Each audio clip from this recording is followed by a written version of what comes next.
13 orang meninggal dalam kecelakaan tunggal bus di kawasan Imogiri, Bantul, Daerah Istimewa Yogyakarta. Bus menabrak bukit diduga akibat rem tidak berfungsi.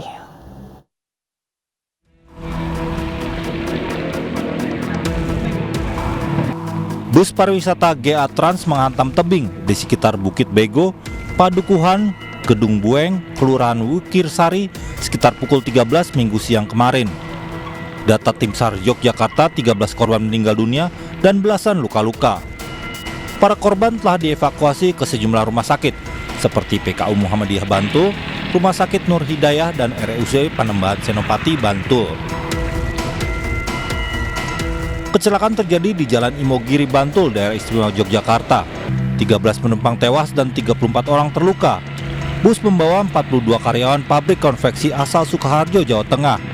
Bus mengalami kecelakaan setelah menabrak sisi kanan tebing di daerah perbukitan. Kendaraan yang akan menaiki Bukit Bego yang merupakan tanjakan sempat tidak kuat. Ini keterangan dari saksi. Jadi saksi ada 3 orang yang kami periksa dan menyatakan kendaraan itu tidak kuat sehingga penumpangnya sebagian turun.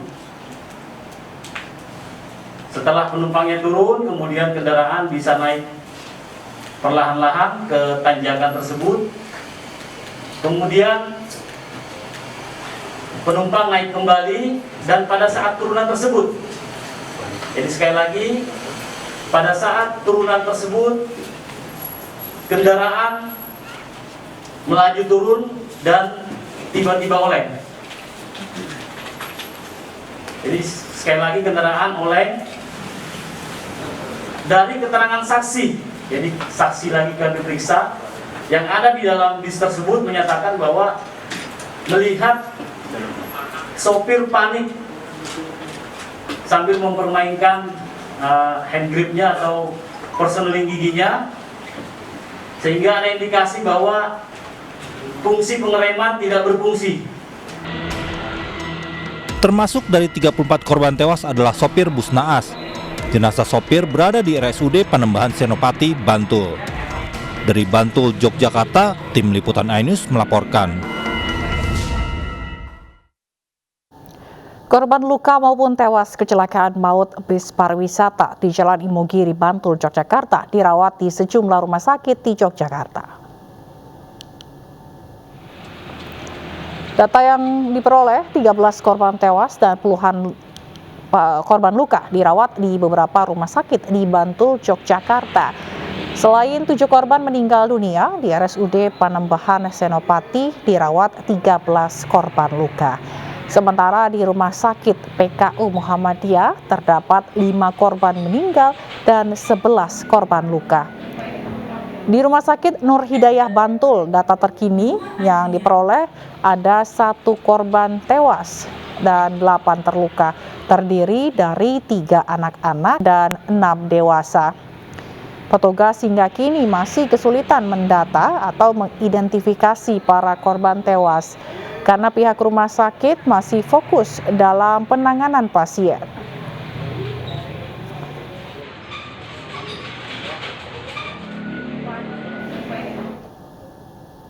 Pemirsa, berikut kami hadirkan daftar nama korban meninggal dunia akibat kecelakaan bus di Bantul, Yogyakarta.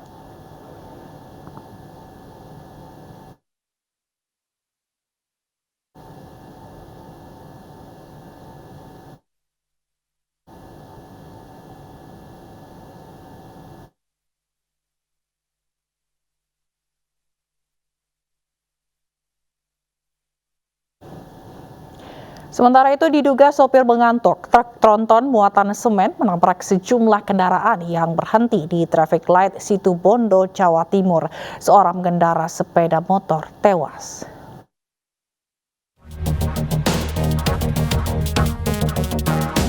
Lagi-lagi sebuah truk menabrak antrian kendaraan yang sedang berhenti di persimpangan saat lampu merah. Kecelakaan terjadi di perempatan Sarworini, Kabupaten Situbondo, Jawa Timur. Truk bermuatan semen tiba-tiba menabrak 2 sepeda motor dan 1 minibus yang sedang berhenti saat menanti lampu lintas berganti. 1 pengendara motor tewas akibat kecelakaan ini. Yang terdepan sendiri itu kendaraan jenis minibus, pengepolnya D1365. Kemudian di belakangnya itu ada 2 sepeda motor.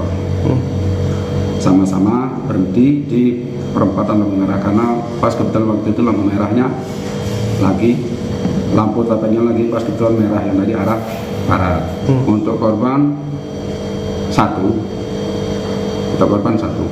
Sementara pengakuan sopir setelah tadi kami sempat interogasi karena dia ngantuk. Satlantas Polres Situbondo masih menyelidiki kasus ini dan memeriksa sopir truk.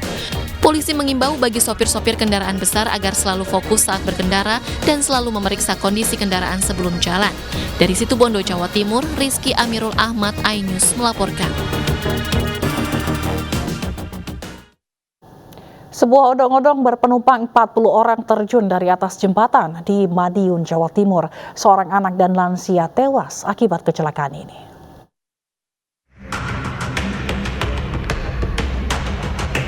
Sebuah kereta kelinci atau odong-odong berpenumpang sekitar 40 orang yang terdiri dari anak-anak dan dewasa terjun ke saluran air sawah di Desa Joho, Kecamatan Dagangan, Kabupaten Madiun, Jawa Timur. Kecelakaan menyebabkan 2 orang tewas, yakni Nyamir 50 tahun dan Anindita 7 tahun. Sementara puluhan penumpang lain terluka dan langsung dibawa ke rumah sakit daerah Dolopo. Penyebab kecelakaan diduga pengemudi odong-odong hilang kendali saat berada di atas jembatan hingga terjun ke saluran air sawah. Sejumlah saksi mata mengatakan odong-odong oleng setelah menghindari sepeda motor dari arah berlawanan. Saya sempat tanya sedikit kepada pengemudi, jadi kendaraan ini oleng ke kiri akhirnya pas masuk di persawahan. Berarti nggak ada simpangan dengan yang lain nggak ya? Selama ini belum kita temukan itu, tapi untuk lebih jelasnya nanti silakan koordinasi dengan Polres Madiun. Pengemudi odong-odong kini dibawa ke unit Laka Satlantas Polres Madiun untuk diperiksa. Polisi juga masih mengumpulkan keterangan para saksi korban untuk mengungkap penyebab pasti kecelakaan. Dari Madiun, Jawa Timur, Arif Wahyu, FND iNews melaporkan. Sebuah ruko 4 lantai yang dijadikan tempat usaha roti di Kota Medan terbakar. 4 orang terluka dalam kebakaran ini.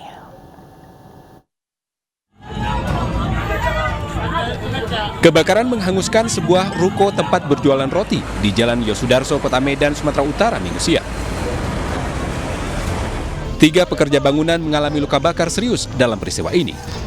3 korban langsung dibawa ke Rumah Sakit Marta Friska Medan untuk mendapatkan perawatan medis. Seorang petugas pemadam kebakaran juga terluka di bagian tangan terkena serpihan kaca. Api baru bisa dipadamkan 1 jam kemudian setelah 5 unit mobil pemadam kebakaran dikerahkan ke lokasi kebakaran. Petugas kepolisian sektor Medan Barat yang berada di lokasi kebakaran masih melakukan olah tempat kejadian perkara dengan memeriksa sejumlah saksi yang ada di lokasi. Tadi ada berapa orang, Pak? Ada 3 orang. Ada 3 orang, Pak, ya? Itu pekerja apa, Pak? Pekerjaan tukang untuk renovasi tingkat 3. Oh, gitu, Pak. Itu berarti yang terbakar. Sepasang pengantin di Balikpapan, Kalimantan Timur terpaksa dievakuasi karena rumah dan pelaminannya terendam banjir. Ini sebagai akan kembali usai jeda.